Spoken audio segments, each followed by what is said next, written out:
Welcome to another edition of the Cooker's Corner at the Twisted Wrestling Alliance Studios. We're just coming off the awesome show, March 15th, 2025. Guess who got the victory? Well, it wasn't me, but that's another story. But I got a guest here today that I've known for over 40 years. He was trained by the great Malenko. We have a kinship in the brotherhood of Malenko, and I love the man, even though we've portrayed otherwise over the years. Frankie Reyes. Bob, always a pleasure to see you, my friend. Glad to be here. Yeah, now I'm flustered. I'm a loss for words. You know, we're not usually nice to each other on camera. Now that's a first. Bob Cook, a loss for words. Oh, well, that's true. But yeah, I appreciate you being here. I know you've been My in pleasure. the wrestling business a long time. We just said that. And Yes, a sir. wrestling fan. For even longer. I started, Even longer. I was, maybe 9 or 10 years old, going to the Fort Homer Hesterly Armory in Tampa. Started in 1960. Black and white television. Yes, sir. Ouch. With a small screen, big cabinet, with the record player in it. A lot of you out there know what that's all about. Like me if I was in porn. Big cabinet, small screen. It's weird. Wow. Oh.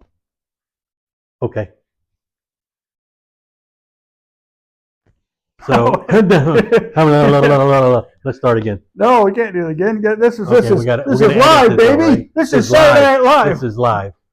Live from New York. Saturday Live. Live from Inglewood.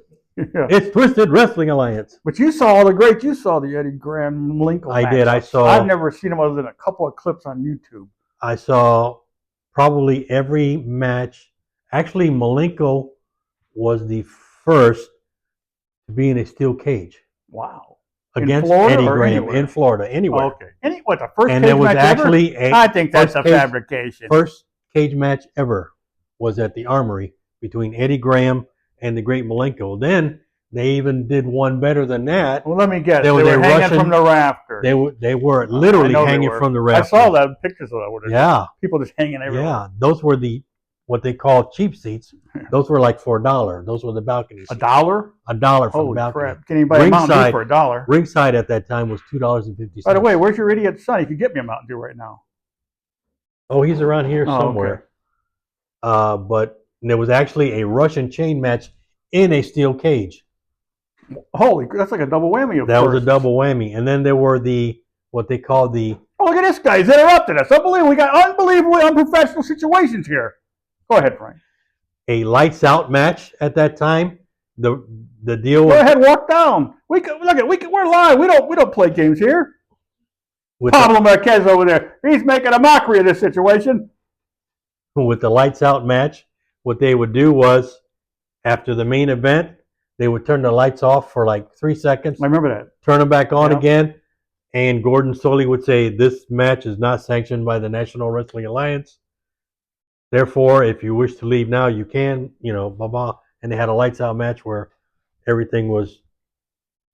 It was just an extra match they threw in. Right. That was the signification that the show was over, or the night of wrestling was over. Exactly.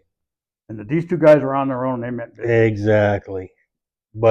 And again, back then, there was Eddie Graham, the great Malenko, Bob Orton Sr., who is the grandfather of Randy Orton. Do you realize if you would have brought your cell phone to all those matches, we could enjoy them today? But no, you leave them home every time. I'm sorry, my bad. We saw the Missouri Mauler. I saw him. Wild Bill Dromo, Hiro Matsuda, Duke Kiyomaka, Rip Hawk and Sweet Hansen, the Big O, Bugsy McGraw. The Brute? The Brute. He had many names back in the day. The Master Assassins, the Master Infernos, the Medics. Yes. Dr. X? There were plenty of Dr. X's that came through there. I saw Paul Jones. And my favorite wrestler of all time, of course, besides the great Malenko, Jack Briscoe. Oh, yes. I saw Jack Briscoe get his start. So, I mean, we later became friends. I met him at the Malenko School. That's another thing. Just sitting there at the Malenko School, guys that used to come through there were legends. Don Curtis, Red Bastine, Jack Briscoe came through a few times. Hulk Hogan brought his nephew Horace Wow. to train. Carl Gotch. Carl Gotch was there, which I had the honor and privilege to train with on Sundays. We used to see guys. Eddie Guerrero used to come in. Chris Benoit. Guys. What about that guy, Frankie Lancaster? Frankie Lancaster. Oh, yeah. That's a name that just popped into my head. That's the name that just popped into your head. Frankie Lancaster, Fred Ottman. Tugboat Typhoon, the Shockmaster. Sean Waltman. The BAW, big steel man. Sean Waltman. X-Pac. Yes. So many guys. Pat Tanaka, Max Moon, Tom Bork, who at the time was a backup goalie for the Tampa Bay Rowdies. Wow. Paul Diamond for you. Paul Diamond for some of you out there. I mean, there were so many that came through that I either watched train or trained with. The great Rusty Brooks. Dr. Red Roberts. I'm just Dr. Red Roberts. Glenn Jacobs. I mean, there's so many. Somebody get that list. I told you to get that list. You're fired. Get him out of here, Adam. Adam Reyes is here. Get that guy out of here. You forgot the list. Unbelievable, these people. And again, the legends that used to just sit there and watch. I was in awe of the guys that came through there because I saw them as a kid, right, at the Armory, and to see them, face to face was just, you became a mark like all of a sudden. Yeah. Those were some of the best parts. Meeting people that you watched as a kid. Most of them were cool. I can't actually offhand think of any that weren't that I wanted to meet. And then weren't cool. Excuse me, because of the business that we love so much that we're still doing, me at my age, I was able, because of the business that I probably would have never done in my lifetime, maybe 3 lifetimes, was travel around the world. Because of the business. I've been to Australia twice, South America, India, the Caribbean, Germany, Japan. I mean, places that I, used to see on TV, became, places that the different cultures and just amazing. And the guys I worked with, amazing, remarkable. The guys, that I worked with, Jake Roberts, Randy Savage, Lanny Poffo, Bam Bam Bigelow, The Undertaker, Kane, working with the different companies. Marty Jannetty. We know that story. Yeah, we know the Marty Jannetty story. One of. The companies I worked for that I had the honor and privilege to work were WWF, WCW, ECW, Global Wrestling, Suncoast Wrestling, so many, in 43 years. And I still love the business. Once you get it in your blood, it just, it's addictive. It's a drug. Wrestling's a drug. It really is. Too bad it doesn't take away the pain like good drugs. Like I told my wife, wrestling was my mistress. And I'm very proud of the fact that being in the business as long as I have, I've been still married to the same woman. This year, as a matter of fact, is going to be 48 years. Wow. Which is, in the business itself, I know guys have been married 48 times that have been 48 in the business, seconds. or 48 seconds. But again, and meeting, the boys, and many have become not only co-workers, but family, like yourself. And guys that are no longer with us, Rusty Brooks, and the Malenko family, who was very, very close to me. As a matter of fact, I was usually called the third Malenko brother. So, that was an honor for me. And we didn't talk about that, how you got into business. Well, it didn't happen by chance back then. Well, it did. It did happen by chance, as a matter of fact. Yeah, it wasn't so easy to get in back in those days. It wasn't easy, exactly. Not like it is nowadays, to where if you got a ring and you got a belt, you can run a wrestling show. Or you just Google and go, "Hey, this is how you wrestle? Oh, let me practice that a couple of days and contact the promoter and get booked, and then no show." Exactly. But how I got in is a remarkable story. I was on the board of directors for the West Tampa Boys and Girls Club, and the director of the boys club was training with Malenko, and they were doing a fundraiser for the boys and girls club, and he came up to me, Vern Henderson, which you know very well. Oh, Vern the Stiff Henderson. yes. He liked to chop. He liked to chop. And Green Bay Packers? He played with the Green Bay Packers. He liked to remind us every day. Yeah. And he came up to me and said, look, the referee no showed. So we need a ref. And I know you're a big wrestling fan. So he emphasized no showed. Would you mind helping us out? I go, no problem. So as he's walking me to the dressing room, lo and behold, standing at the entrance to the dressing room was none other than the great Malenko. So as I'm walking up, of course, my jaw dropped. And at the time, wrestling was still kayfabe. So he introduced himself. He, reached out his hand, and I reached out mine. I, of course, told him my name, and he told me, Boris Malenko. I said, yes, sir. He says, well, so you're going to help us out. And first thing that came to my mind is, oh my gosh, he no longer has a Russian accent. So we went into the dressing room, and as we're walking in the dressing room, I was telling him, as a kid at the Armory, I used to, but in those days, you had sodas in cups. Yeah. So I crumbled up the soda, and we used to throw stuff at him. At the end of the shows, you used to hear those popping all over the arena. Yeah. People So he stepping looked on at me, and he says, he dropped that eye. He says, so you're the one. I go, oh my gosh, I'm in trouble now. them.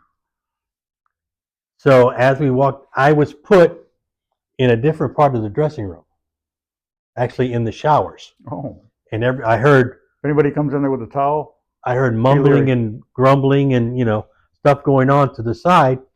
He handed me a ref shirt, which, as a matter of fact, I still have, and it's hanging in my closet, which I couldn't get into it now anyway. But at the time, I was like maybe 120 pounds. I was that in probably 6th grade. So this was 1982. So he told me, so I said, sir, I don't know what to do. He says, well, I'll just give you a crash course right now. If they're against the ropes, you make the count of 5, they don't break, you disqualify them. If they're outside, at that time, on the floor was a count of 20. Oh, it's better that way. So you made a count of 20. More time for me to rest. Exactly. If they don't come in the ring, then you call the match. And the shoulders are down, you count 1, 2, 3. I go, I think I can handle that.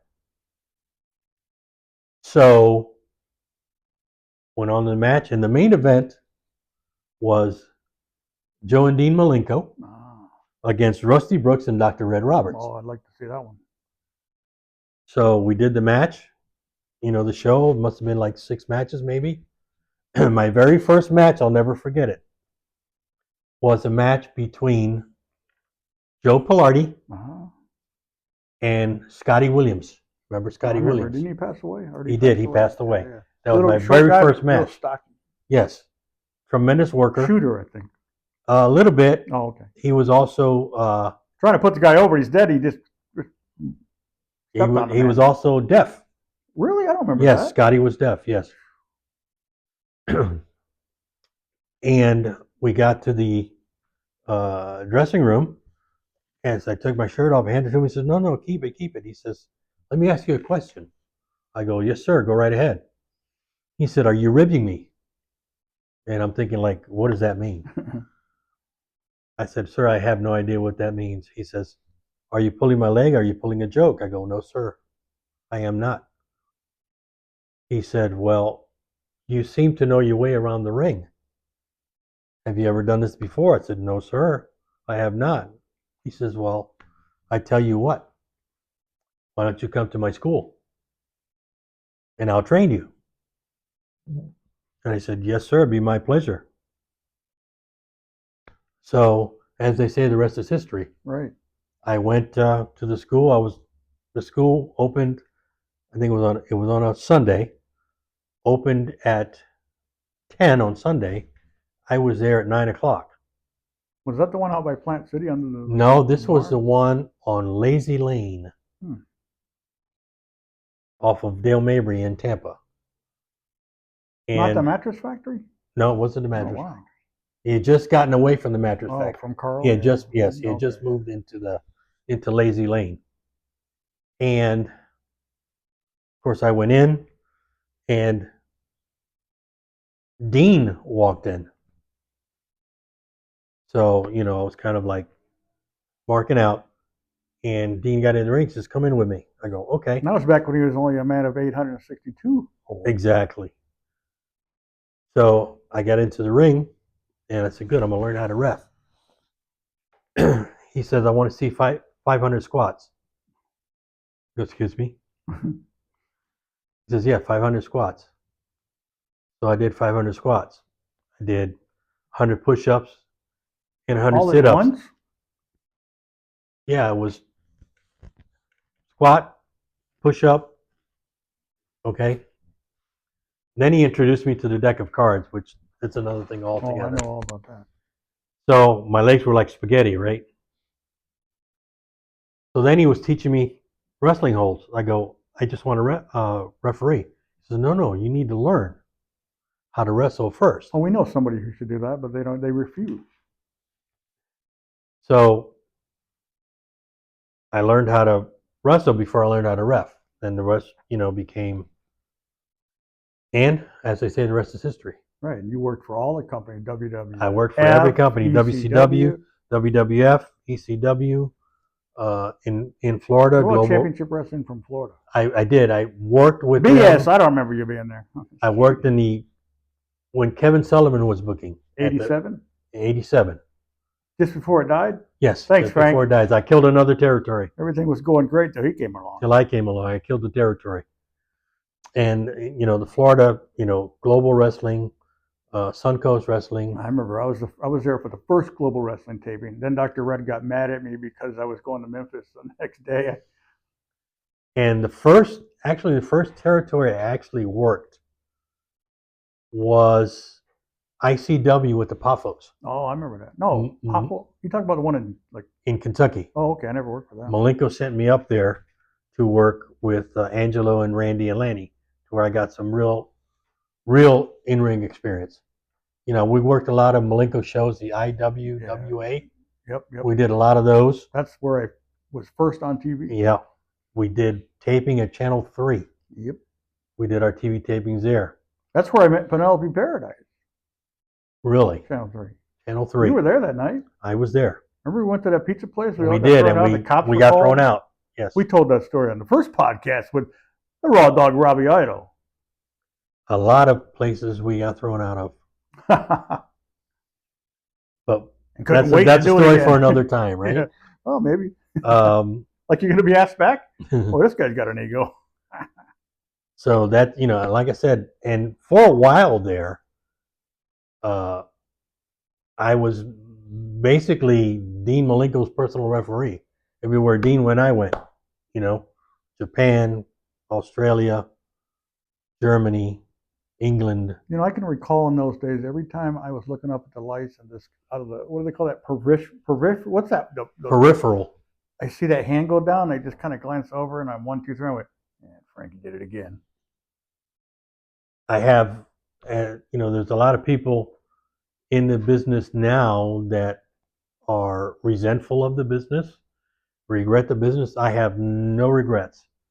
I enjoyed, or still enjoy, every minute, the long road trips that we did all over the state of Florida, all over the United States. And you gotta love being part of like Twisted Wrestling Alliance, where the shows always run so smooth. Guys show up on time. They do what they're told. They Guys don't show talk up. back. They don't cause drama. They don't cancel out. It's amazing. It's amazing. It's Absolutely remarkable. amazing. It's remarkable. And back in the day when guys worked 3 times in one night Right. on the same card, they put a different mask on. Bring a couple different outfits. Think of Or couple either different you just go to outfits. Louis Estea, who had like, you know, was the master of 1,000.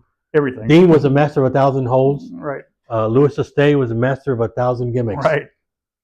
One week he was the Spartan. Yep. And he had those big things He had hanging the off big his thing, boots. the Spartan mask. Not boots like the Terry Funk boots, but hey. He had the mask with the brush. By the way, as on the far as top. you know, these are the exact boots that Terry wore in the movie Roadhouse. As far as you know. Okay. If you tell it, Bob, it's the truth. My podcast, I can say and do what I want. That's right. If Bob says it, you could take that to the bank. That's right. Check would bounce, but that's beside the point. Just the road trips were fun because Yeah. 5 or 6 guys in the car. You pick them up at different gas stations. Why was there like 5 or 6 guys in the car, but then we always found room for a couple of girls? That's weird. That's again a story for another day. The joke, people. How More than 2 girls. How far did you travel by car? Furthest, On a road you know, probably, well, Robbie Idol and Paul Drake, remember Paul? I do. The Amish Drove assassin. all the way to Michigan one time. Okay. Wrestled our matches. I wrestled the Steiners, and I don't remember who they wrestled. This was for WCW. Right. I think Robbie wrestled Buzz Sawyer. We drove all the way there, did the matches, and came all the way home. For WCW. I don't know how much is further, like driving to like St. Louis or Michigan, you know, different parts of the country. Yeah, I drove for WCW to Cleveland, Ohio, and Cincinnati, Ohio. I drove to those 2 towns. Drove home. Went to work the next day. Oh, My shoot job. And when I found out I had another, do we get the call? Jump in the car. Go to the next town, wherever it may be. Like, driving to the different towns that WCW had. Atlanta, North Carolina, Alabama, Virginia, South Carolina. This, again, Ohio. So I mean, it was fun. Road trips were fun. They were. Like I used to say, like when I packed my bag to go to a show and get in the car, as soon as I shut that door, all my life's drama went away. I wasn't no longer married. I no longer had a kid talking back to me. I didn't have bills to worry about. I was on the road and left my drama at home. Too bad other people can't do that. And today, And then when you get back in your car to come home, you leave the wrestling there. You come home, you have your family life. Right. And that's how it was back in the day. Yeah, but the best times ever. I mean, you get to a show, you couldn't wait to get to the shows, you couldn't wait to do the match, you couldn't wait to get down the road to the parties or whatever you did after the show to the next show. To the next show. I don't remember, and I'm sure guys did it, and I'm sure I did it once in a while when I got, tired or whatever, complain, but I don't remember it. I like to black out any negatives, so Sure. I just, I don't remember complaining about, oh, we got a show next week, darn it. Oh, we got to drive there, darn it. No, we just wanted to do it and enjoyed it. And one thing we never complained about either was the paydays. We didn't? Oh, I never did. I never did. Especially independent shows. Never complained. Well, I would only complain if somebody said they're going to pay us something and don't. Well, then that's a different story. But, like if someone says they're going to show up and don't, I would complain. That would complain. I mean, we got taken care of course, with the big companies. Oh, yeah. But, always got our paydays there. Of course, we do the independent shows or the, whatever kind of shows you want to call them. Waiting around. Sometimes outlaw shows. Outlaw shows. That's what we called them back in the day. Were outlaws. Now they're independent. Were you working with Malenko and then when they had that show? It was the IWWA? Obviously, you were. Mm-hmm. When Joe and Dean and the Great Malenko went on TV and they challenged Eddie and Mike. Curtis Hickson Hall. Remember that? Yes. Yes, I do. And they went. I think they went in the ring and did the 10 count. Mm-hmm. Eddie and them didn't show up, obviously, mm-hmm. but it was great.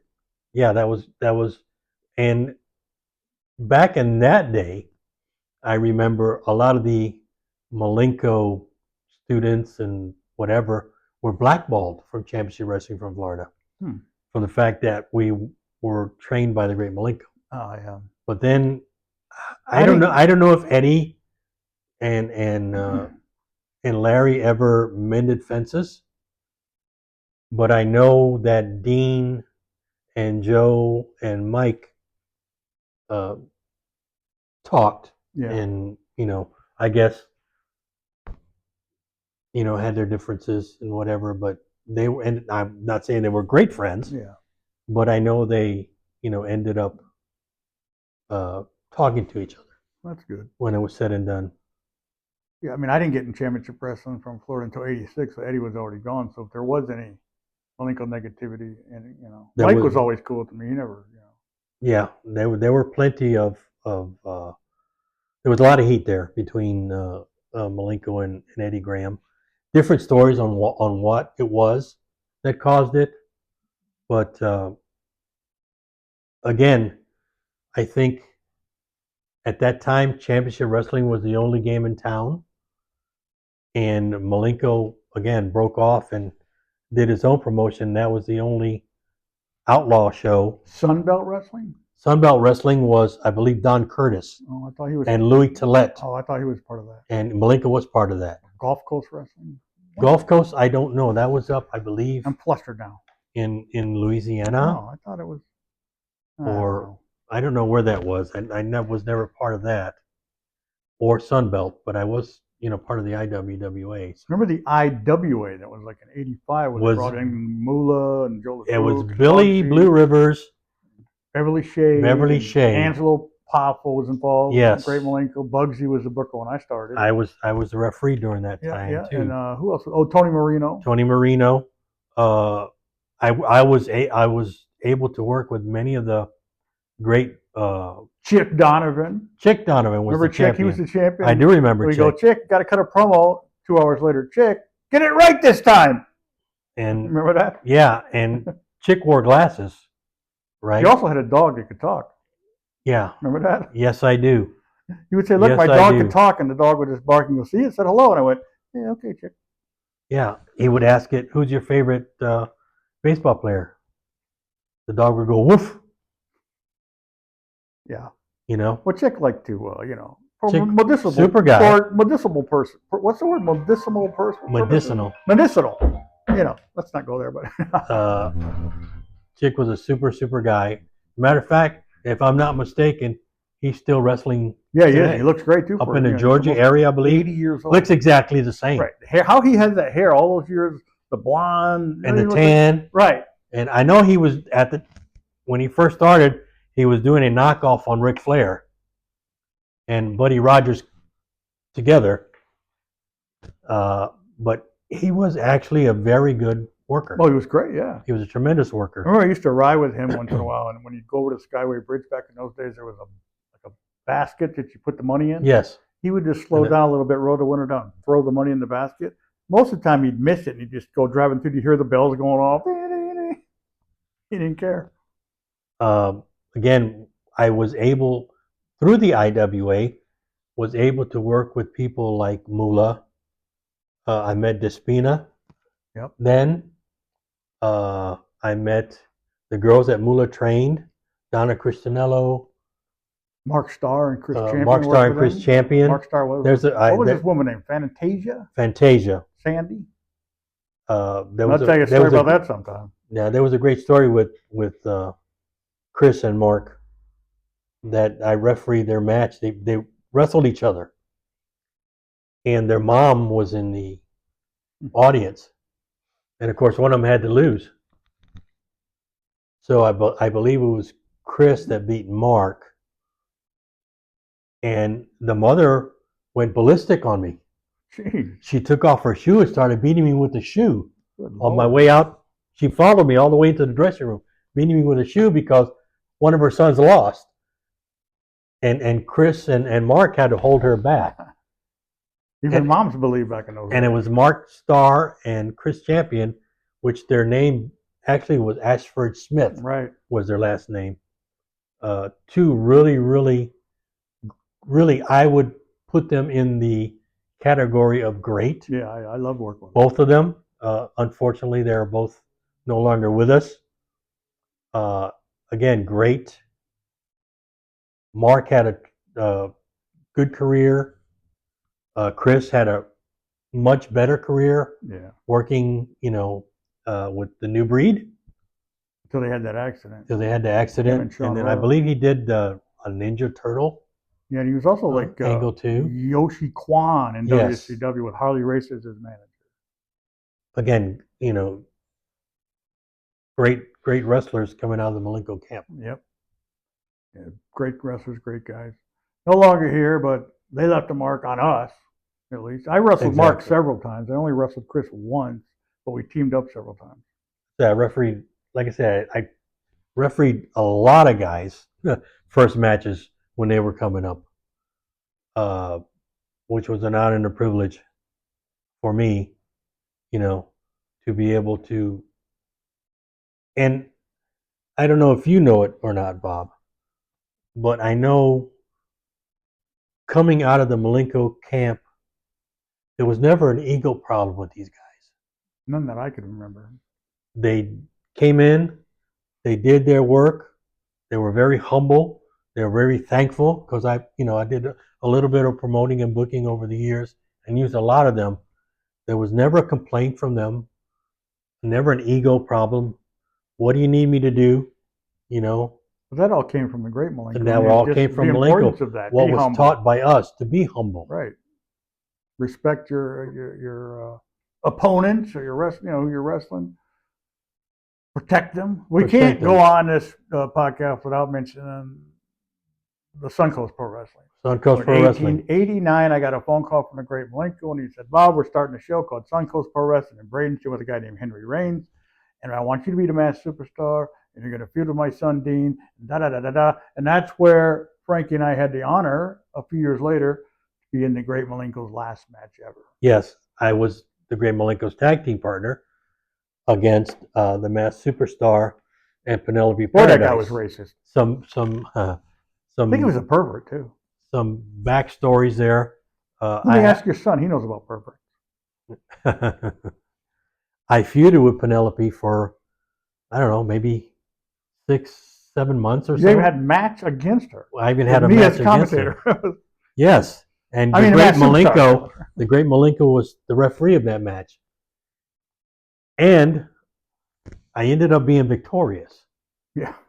For some I remember that. Yeah, he for some grabbed her strange legs. reason. Oh. You can find that on YouTube, that match, which ended up then turning into the tag match we did, Right. which was actually a lumberjack tag match. What? Yes, Okay, because okay. I have it you on guys DVD would throw somewhere. me out. And yeah, our lumberjacks would beat you up and Exactly, and throw me back in again, and then you guys would beat me I up had in the nothing to ring. do with that. Then you guys beat me up in the middle of the ring. And for all you idiots out there that says I was not the masked superstar first, we all know Bill Eadie was the original. But when the great Malenko asked you to do something, guess what? You do something. I love the great Malenko so much that if you'd called me at 2 a.m. and said, "Bob, grab a shovel," I'd know exactly what I'm going to do and I'd help him. Exactly. Take that to the bank. And I remember one time, a wrestler didn't show up. Oh, and not that again. And Malenko We asked need to me, get a list of wrestlers that didn't show up at the last Twisted Wrestling Alliance show. would you work with Sean Waltman, who at the time was the Lightning Kid? Who? I'm just kidding. And I texted Sean last night. That's right. I'm a name dropper. I worked under a mask as the Zebra Kid. Imagine that. Yeah. And which was a lot of fun. Working because at the time. In Suncoast, you did that? No, we did that when Malenko was running independent shows. Sorry. After IW, I think he was at the time. He was using UWF, if I'm not mistaken, in Florida here, which was wild. And of course, I put him over, and we had so much fun. Again, in those days, we had so much fun doing what we were doing. Well, Sean was great. Sean was tremendous. He taught me really and truly how to go over, because I was definitely afraid of going over the top rope onto the floor. And he taught me how to do it safely, which I never forgot. You can do that? Yeah. Why didn't someone teach me Back that? in the day, I got could. hurt every time I went over the Back top in the rope. day, I could. Now I need a cherry picker just to get me in the ring, you know, Yeah. at my I need a age. forklift. Same thing. No, but think back on that Suncoast Wrestling. We had so much fun there. We had with fun. Penelope Paradise and Debbie Malenko, who legitimately, and we talked about it before, had some of the best women's matches. I don't like to just categorize them as just women's matches, but some of the best matches of that era. And I had the honor and privilege to ref. I think just about every match at Suncoast. And we had a lot of great wrestlers there too. We had Dick Slater once in a while, Rocky Johnson, Tommy Rogers. I remember Nasty Ned Brady. Mark Miro started there. That's right. Even Van Hammer, I believe, was there. Yeah. Well, Mark Miro started there. Yeah. I believe Glenn Jacobs did a few shows for us there as well. Wow, if he did, I don't remember that. But if I'm not mistaken, right before he retired. He went up to the big time. Yeah. The big time. And then I had the honor and privilege of taking over the Sportatorium. I got I don't remember getting booked. Really and truly. Why are you here again? I don't remember getting booked on those shows. You were never in town. You were busy with WCW. Yeah. I was on that one show. We did that benefit for the Great One. Yes. Yes. I wrestled Full Force. Full Force. Or Chubby MC. I don't know what he was. Chubby MC, Full Force. Point. You ever work for Eddie Mansfield's company out in no, that's another story. I was just thinking about. I was texting Eddie last night. Again, now I'm a name dropper, but he was on the set because Eddie does production of, guess what? The Tulsa King season 3. Oh, does he really? Eddie's working there. Yeah. I did not know that. Good for him. That's what he said. He sent me pictures. I don't know. I did not work for Eddie Mansfield. He called Malenko and wanted me to go ref. So Malenko was my agent, and he says, "Well, he'll work for you for $125." And Eddie said, "Well, I don't pay that much." So Malenko says, "Okay, no problem. Find yourself somebody else." And that's why I didn't work for Eddie Mansfield. I don't remember what. That was the only reason. I don't remember what he paid. It's so long ago. I know it wasn't much. I think they were Universal Studios. Yeah, one of those places. They had some kind of. Yeah. Anyway. What were we talking about before? But anyways, what's fun working for Eddie? I just want to make that point. Okay. A lot of guys came from there too. Well, Blackjack Mulligan worked for them. Yeah. But the Smoking Guns came from there. Thunder and Lightning. Ron Galletti with his Nasty Savage. Right, yeah. Gimmick. Along Nasty with, Ned was there, and he was going to be the Repo Man. You ever hear that story? Yes. I heard that story. They gave him a cease and desist order. Right. Well, he was the guy who came up with the idea for the Repo Man, and I guess they sent pictures or something to the WWE, and WWE said they weren't interested. Then they instantly copyrighted the gimmick, gave it to someone else, and no longer let Ned be the gimmick, so he called himself the Repossessor. The Repossessor.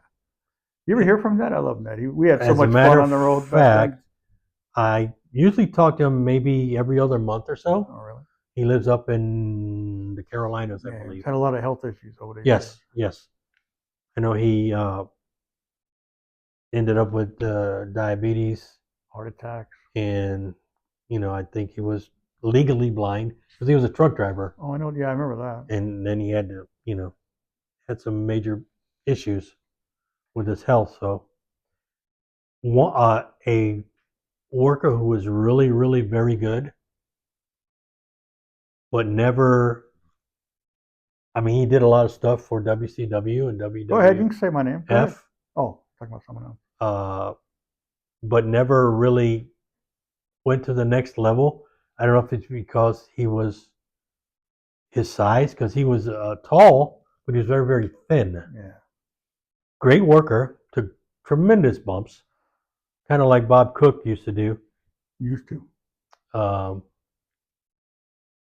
Well, you said used to, but obviously you were here for the March 15th show. Bob Cook was freaking spectacular. He was.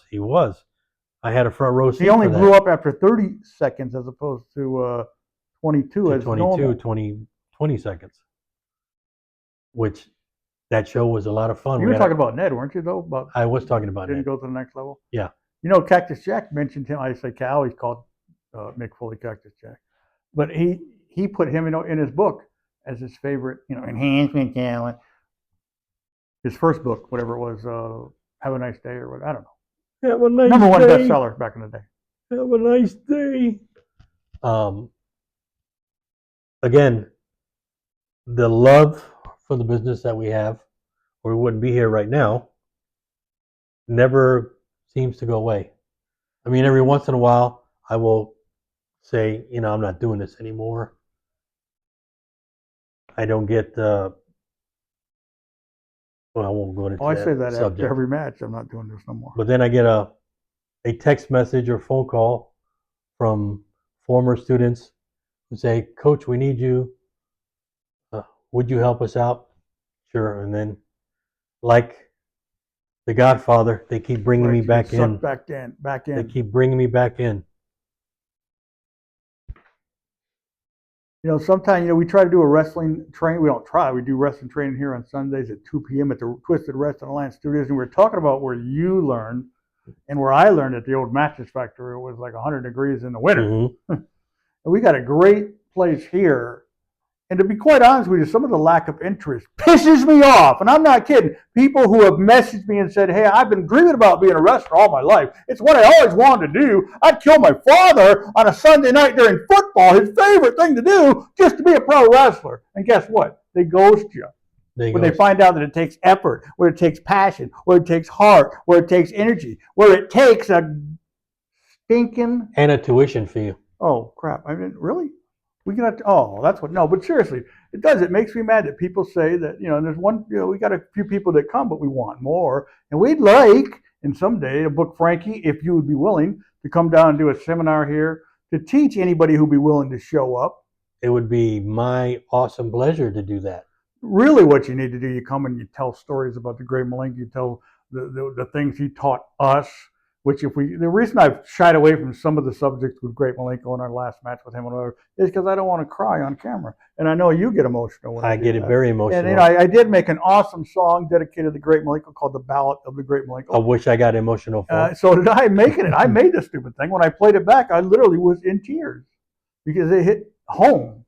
Because I do miss the Great Malenko as much as anybody who's ever walked the earth. And you know how much I love Evel Knievel and Terry Funk, who I miss greatly, but I miss the Great Malenko as much as anybody I've ever known. As do I. I think about him as much as I think about my dad, and I think about my dad every day.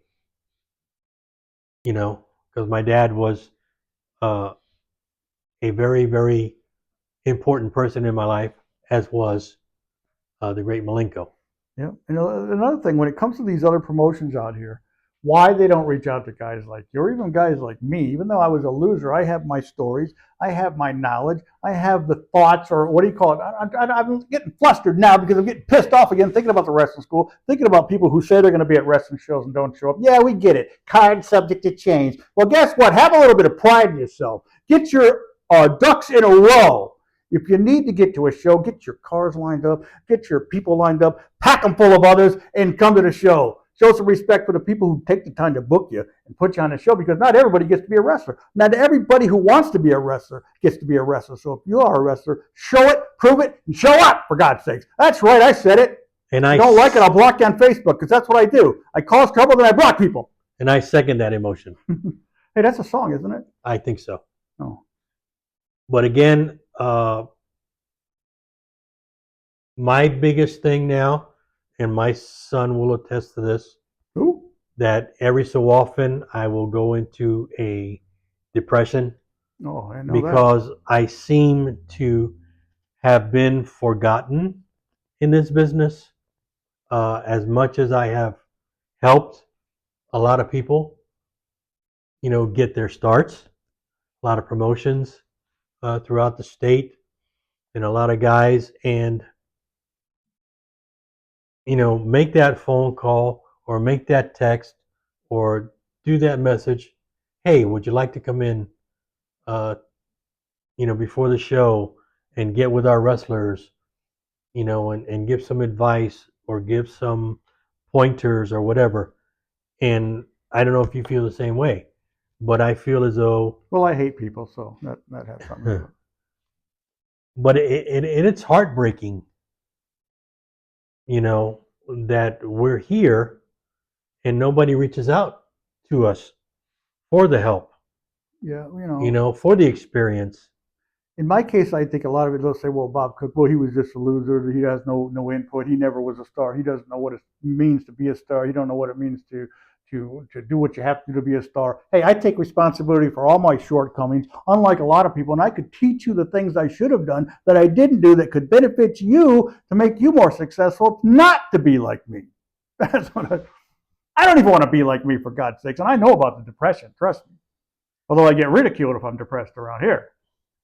And because I eat bread. And I thank God, that I have my family, to boost me up, and I think one of the major things is that I am so old school that they just don't want to know about the old school. You know the thing that makes me mad, and I've seen it before. I know a lot of the guys that you've trained, and then they get a little bird in their ear, and they're told different things, and they go train with somebody else, which is fine. I train with I train with Angelo Popo back in the day once in a while. I train with Tony Marino, but and I would say that to people. Hey, I train with them, but I always give credit to who gave me my opportunity to become a wrestler, and that was the great Malenko. It doesn't matter if someone like, I don't want to get into names, but they go train somewhere else.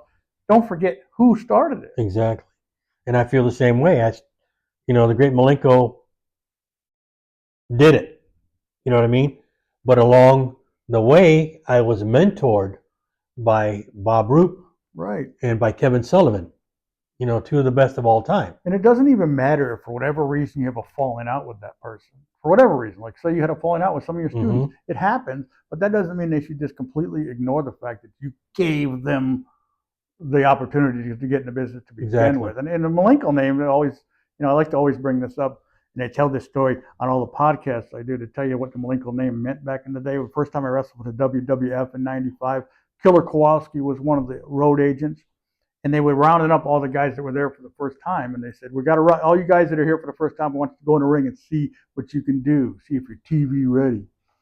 And Kowalski walked up to me and he said, I introduced myself. Right. He said, how long you been working? I said, about 15 years, sir.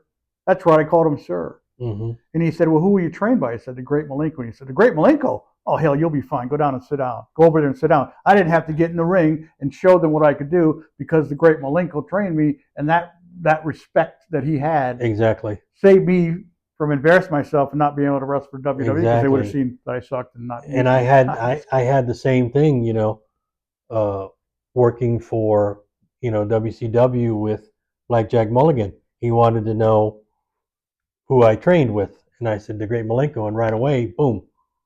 Okay, kid, you're good. I love Blackjack. Blackjack was a super guy. Helped me out, in WCW. Remember, we had that. I think you might have been the referee. We had that match right up the road in Venice. It was supposed to be me and Kevin Sullivan against Blackjack and Rick Ryder. Yes. In the main event. I'm sure you were there. Yes. Might have probably been that match. Yes. I don't think Kevin was able to show up, and Rob Yotto took his place. We brawled all over that arena, and to this day I can remember Blackjack's on his knees on the ground. I punched him in the head, wrestling style, and then I hit him in the head with a frying pan, and it was just amazing. Amazing. And I remember that show that we did in Venice. Was it Venice? The 6-man tag, Bugsy McGraw, Brian Blair. Oh, that was right down the road here in Punta Gorda. Okay. Right. With Jerry Gray and Michael Patrick. Exactly. And Robert Yago, Rob Minion. Yeah, and Bugsy dropped the elbow, 1, 2, 3, and then he looked at me and says, I can't get up. I remember that, yeah. That's on YouTube, that whole match on YouTube. He says, I can't get up. And, of course, everybody just busted out laughing, and, of course, we helped Bugsy up. And Larry Love was our manager. Yes. Mr. Jay Goodley, who was on the podcast recently. Got a nice viewership on the podcast. Fun times. Oh, yeah, it was awesome. I don't think, and this is just my personal opinion. You don't think? What are you doing? That the guys... You're the one that drives at them because your dad don't think. Oh. The guys and girls don't have as much fun as we did when we were doing this, on a regular basis. That's just because my. they have to remember everything now. Or in our days, they just come in and say, okay, you're losing. The finish is shoot him in the corner. He moves schoolboy 1, 2, 3. That's what you had to remember. Then you called everything else in the ring. But now it's not as much fun if you have to get to the show 4 hours early, practice the match in the back for 2 hours, go out there for 5 minutes and forget what you did.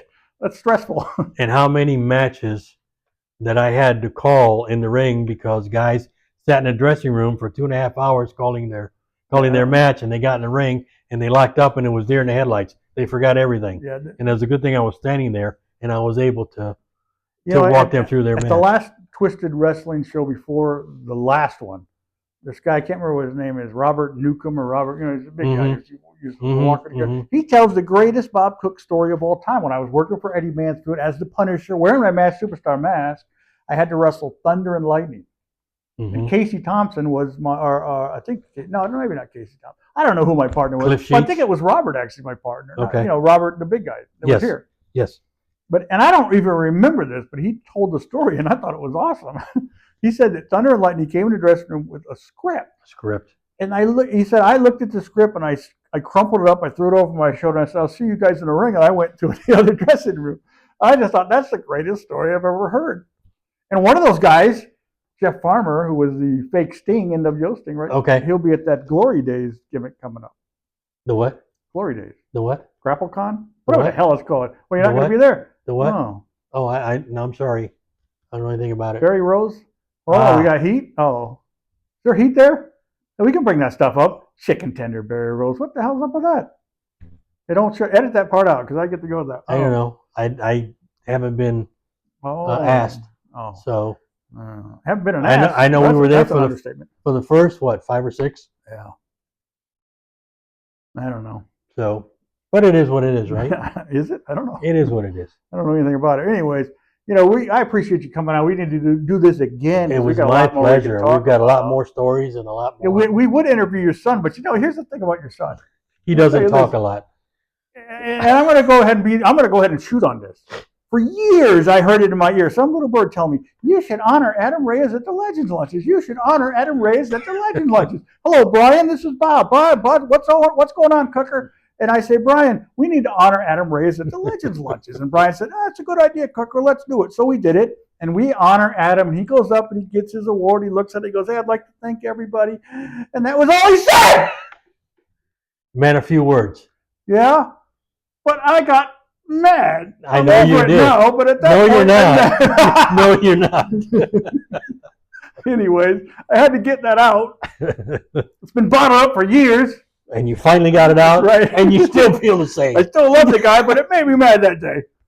For years I heard. I'm talking about years. In my sleep, I'd roll over and I happened to wake up and I hear it in my ear then. Adam Reyes wants to get honored at the Legends Lunch. And then when he finally was, we get this, thank you, I appreciate it. And that was it! And he's still got the plaque probably somewhere. You probably don't even know where it is, do you? It's hanging in my office. Oh, at least you know where it is. Don't ever let me come to your house and I'll smash it over his head. I don't know if you can reach it because I got a way I'll find a way. You got letters, don't you?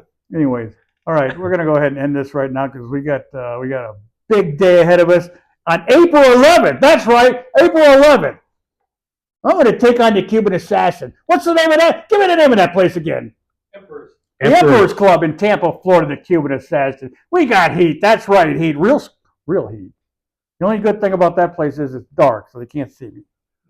But I'm going to be there April 11th. I'm going to show the Cuban Assassin that messing around with the cooker is the biggest mistake you can make other than taking my Mountain Dew out of my cold, dead hands. And that's it, Frankie. Thank you, Bob. It's been a pleasure.